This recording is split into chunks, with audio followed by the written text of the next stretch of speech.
this still working? Yep.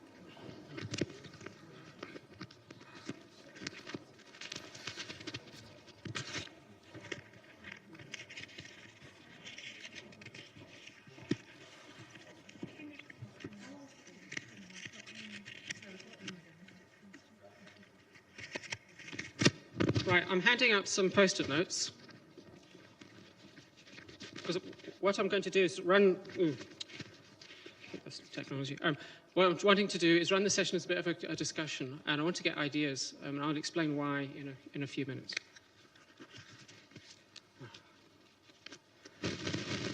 But you'll see you're only getting a very few, so I'm not expecting you to do too much. Actually, we can just break it up and pass it down.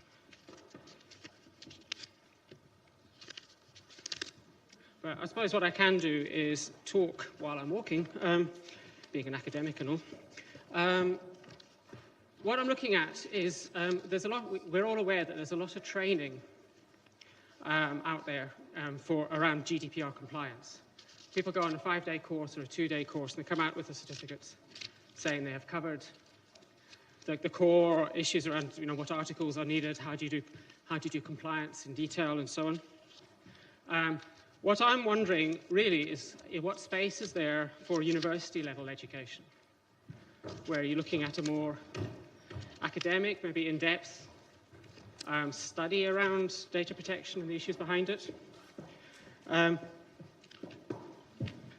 So what we'll see is I've got 3 big questions I just want to talk through. First of all, do we see a difference between education and training? Now, it's something that I talk about sometimes in my lectures, but is there actually a practical difference as far as you are concerned? Well, another thing I'd be interested in hopefully talk about is what are the gaps in training? What could be covered if you had if you had 3 months, 12 lectures or something like that to cover a topic? What could be covered that can't get covered in a 3-day training session? And also, who'd be interested in this? Clearly, you've got your data protection officers. Is there anyone else who'd be interested in this as well? So the reason I've got the post-it notes is that maybe you don't want to talk, or maybe just an idea crops up.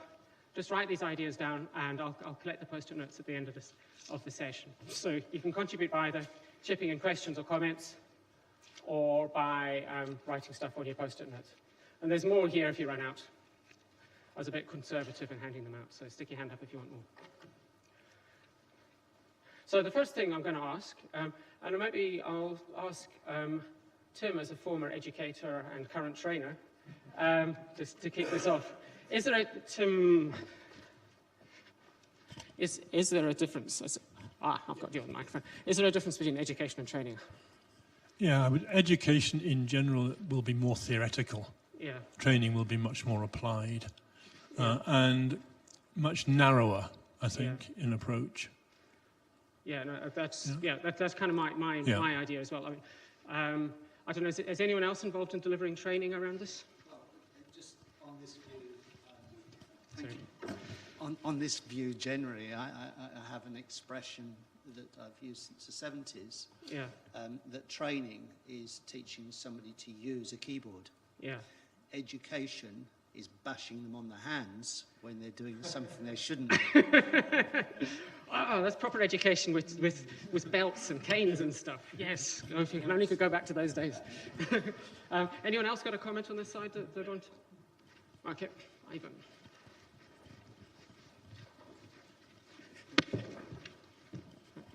I have a little bit of a different view between education and training. So I'm more based on what I see the CVTs in my company, all this knowledge about data protection and information security. So I think education, if it is properly applied, change attitude and behavior could. Yeah. And training, for me, only transfer knowledge, what I see. Yeah, okay, the difference between changing attitudes towards, and rather than just adding knowledge. Yeah, okay, that's another useful approach. And so I think that's really where I wanted to start this off. I think we now have a working cube. Do you want to catch it? Do you have a comment? No comment. fun, isn't it? Okay, so I think this. I mean, I suppose what I got out of this is that people do. There is a distinction. Now, the question, I suppose, follow-on question is this a valuable distinction in this context? Is there a space for education around data protection? Well, I've done a lot of training over the last few, well, training in quotes, as distinct from education, for solicitors for the Law Society, and I don't know whether I'd call it education or training, because it requires a lot of understanding. I think if you're going to teach stuff about people about data protection, you can't just give them a cookbook, which is what you'd think training would be. Yeah. So we call it training, but I think it's probably closer to education, which of course is where my background really is. And how typical do you think your approach is to what goes on for data protection training? I think it's typical of the people who do it well. No, seriously, because there are some very reputable trainers around. Yeah. There's one sitting at the other end of this front row as well. Yeah. And there's some very reputable firms that I'm aware of who do very good work. But there's also people who literally came to this from nowhere. They've done a day's course somewhere and they set up as a trainer, and they will do this cookbook stuff. This, you must do this, you must do this, you must do this. When asked a question, they'll give this definitive answer to something that's totally grey. Yeah. So are you seeing the emergence of certified data protection trainers that, a sort of a common Not certified trainers, although actually APMG certified me to deliver a course, but But is there kind of there are certified courses around, but certified is a very strange meaning, and there are people, I won't mention Tim Turner, Laura, because he doesn't want to mention me, who get really mad about being certified courses, but most of the certified courses are sort of quasi-certified. I think the British Computer Society one is probably pretty good. The AIPP, Association of International Privacy Professionals, I think their exam is pretty good, but most of the others, the certification is, well, the one that we deliver, it's a so-called endorsed course by TQ UK, who are regulated by Ofqual, but they never really looked in great detail at what's in it. But you can get a certificate as long as you pass our little set of exam at the end of it. But it's a great course. Great. Laura, anything you want to add? Oh, if only I could throw. I was never good at sport. I think the thing about data protection training is you can read the law and people can speak to you about it, but it's putting it into practice that's really important. And I do a training session for Arts and Business Scotland, so it's all arts and heritage organisations. So it can range from Scottish Ballet, Scottish Opera, national museums, to tiny organisations where there's one person organising jazz musicians in Scotland, for example.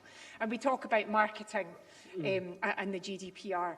And PECR, which is the other piece of legislation. We spend 3.5 hours talking about that one tiny subject, and they bombard me with specific questions about their organisations. And sometimes I say, Scottish Ballet, you can't do this, but small organisation there, you can, because it's all about the context and the risk that's involved. So I mentioned that earlier, the risk about processing. So training, yes, ticks boxes, but education is fundamental in this arena, and practical experience as well. So I know you can build that into the courses, particularly that you're running here, and that excites me a lot. This is great. I should mention our executive master's programs, where we do exactly that. But it wasn't the aim of this. But anyway, does anyone else have any comments? People who have a practical experience. I think again, training, if we're going to call it really training, the sort of lower level stuff, I think probably in data protection needs to be sector specific, environment specific. Because a lot of people are selling these for, all staff should have data protection training in an organisation. Otherwise, if something goes wrong and they're not being trained in it, you've got a problem when the ICO comes and knocks on your door.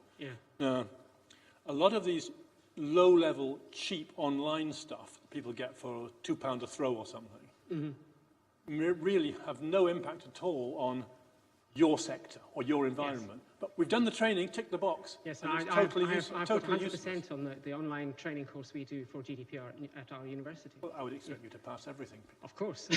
But no, and I think I have that's to a keep doing big it. No, problem. I did actually, yeah. You know, that people get a training course that just doesn't relate to their sector because, as Yeah. Laura's saying, it needs to be interpreted. Yeah, okay.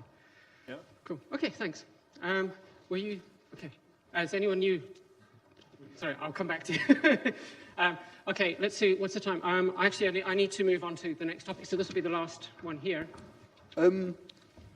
Certainly, from my point of view, the purpose of training, Yeah. I would say, is to give you the ability to give the right answers.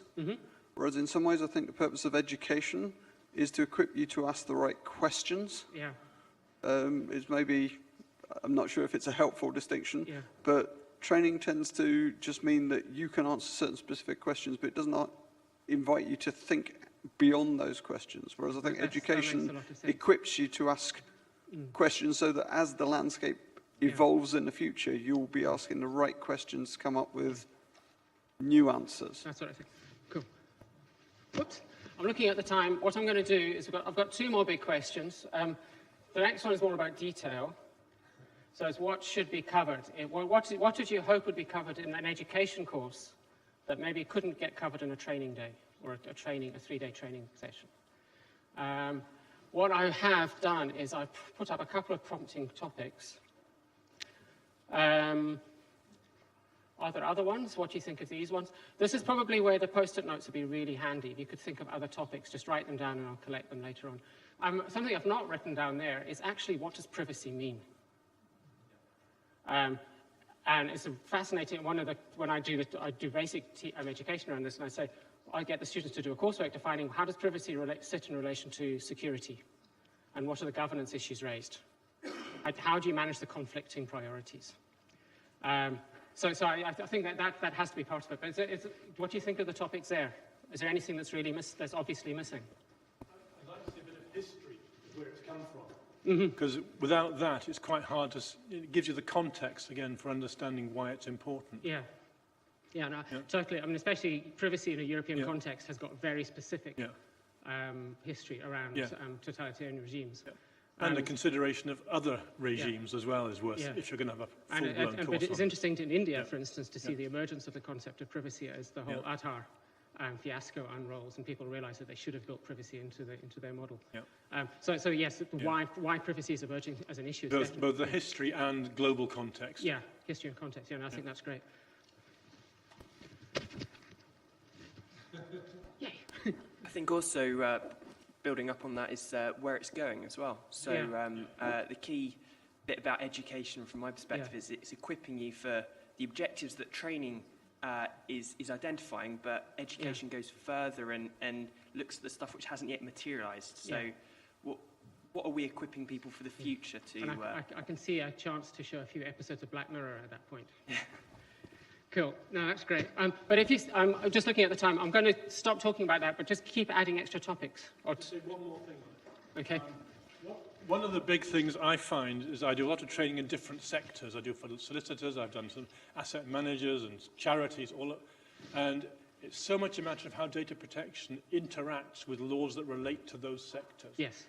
And that makes things really quite difficult at times. Yeah. I mean, I put, for instance, freedom of information and IP drivers are a big but issue. those are generic, whereas if you're doing something for charities, what does charity law say? What does housing association law say? That makes a lot of sense, And how it interacts with data protection. Or for instance, we're talking with a photographer, how it relates with absolutely. Photography. Okay, so the final thing, because we've only got 10 minutes, and I don't want this to overrun. And sorry, I should say, is there anyone with a sort of pressing comment or question before we totally move on? Okay. Oh, sorry. I am rubbish at throwing. Just need to ask my 6-year-old daughter. The question that keeps coming up last year is, who does the data belong to? Yeah. And no one seems to be able Ownership. to answer that, or even ICO. Yeah. So how can you educate or train if you don't even know who owns the Yeah, and this kind of comes back to intellectual property, I guess, to some in terms of law, but just ownership. I mean, I'm totally ignorant. I mean, the question I have is like, you got a group photograph. How do you deal with data subject rights in a group photograph? I mean, I'm sure people have solved it, but it raises all sorts of issues around who took the photograph, who else, what about the rights of other people in that, and so on. And I know these are raised a long time ago, and I'm sure these have been answered, but these are kind of interesting, kind of wider issues that are raised. I just think there's a lot of time spent on other things and need to really clarify on who the data belongs to. Yeah. I mean, when I get calls about putting in subject action requests or right to be forgotten applications, they've got to go through and give a whole lot of information. They still don't get adoption. And actually, this kind of ties back to Tim's dark data topic as well. Because if you're tying up, if you're using lots of cloud services, this data is scattered everywhere and all various different levels of claims for ownership over that data and different levels of access rights. Now, this is a really interesting issue. Thanks. I love this because I don't have to give any answers. A question that's probably going to stick put a stick in a hornet's nest. How are we supposed to deal with all these issues when we are getting business in various countries, globally, various countries, especially in Europe, when GDPR is the biggest issue, nobody else really care about it outside of Europe. And then in each country, it is perceived completely differently. And then we're going into a set of laws that are very often contradictory to each other. And the training is different, the perception is different, you have to have everything done digitally, and then you need a paper trail that goes with it that has to be kept for the next 1,000 years, if we allow that, or well, the paper doesn't disintegrate. So how are you going to deal with that? How the companies like my company have to deal with this issue. Because I'm dealing with intellectual property rights, freedom of information, I'm dealing with everything on that list. And they're all... every single bit and piece in every jurisdiction. Yeah, that's crazy, isn't it? Yeah, that's brilliant. Okay, thanks. At least I can catch. Yeah, okay. So, right, okay. The final thing I wanted, like I said, it was just 3 questions, really. The final one was who would be interested. Obviously, data protection officers. My assumption is that there'll be some who have realized that there's bigger strategic issues that they've not really got to the bottom of because the training doesn't allow you to do that. But who else would be interested? Are there any other stakeholders who'd be interested in that?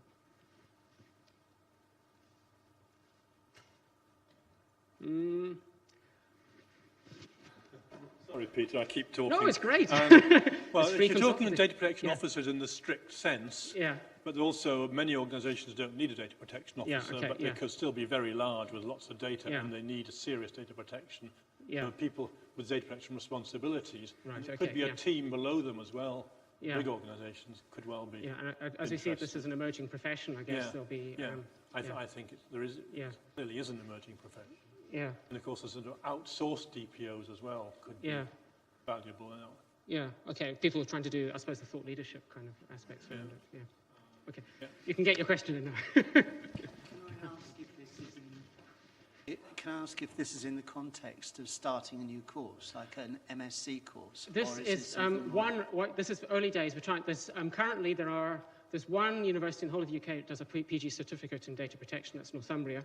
And there's another university, I think it's Hertfordshire, that does it as part of an LLM, so it's a kind of a law degree.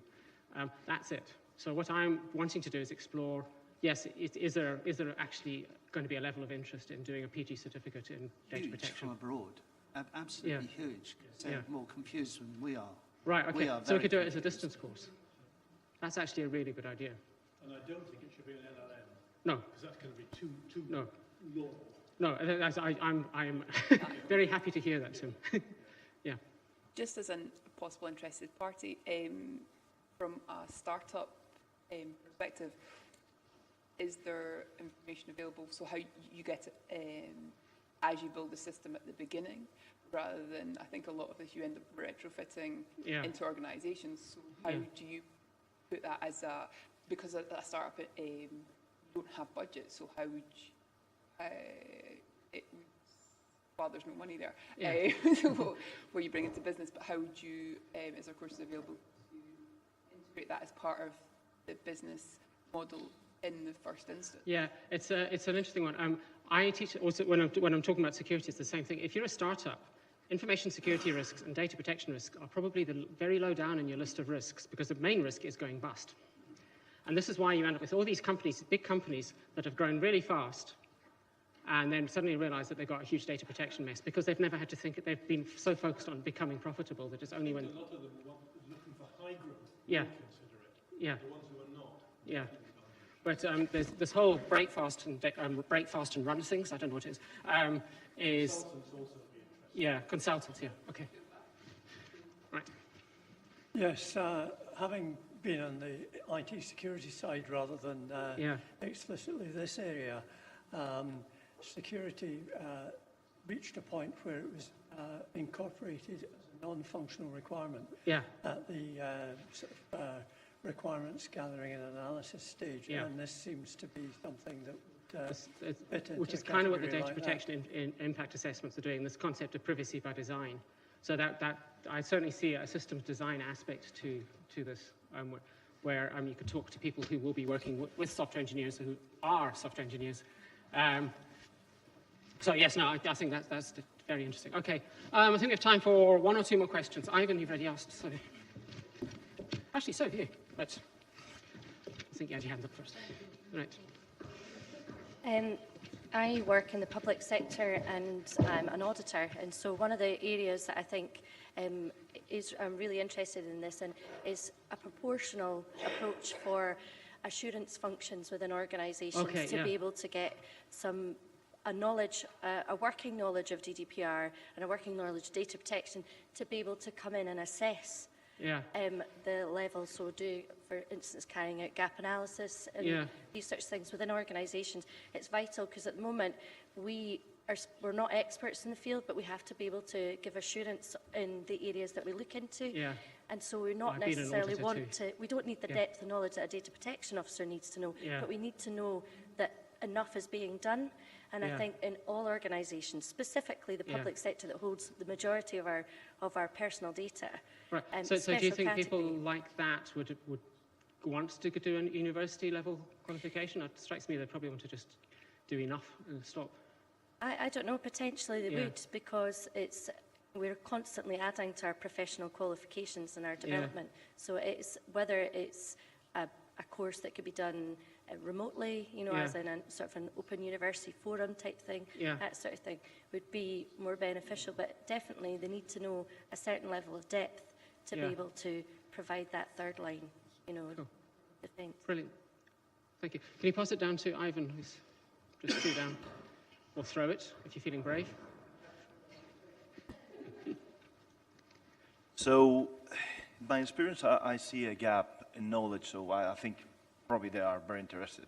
When you mention about privacy by design, project managers in the early stages, they don't take that into consideration. And we are moving to a digital world, so more and more personal data.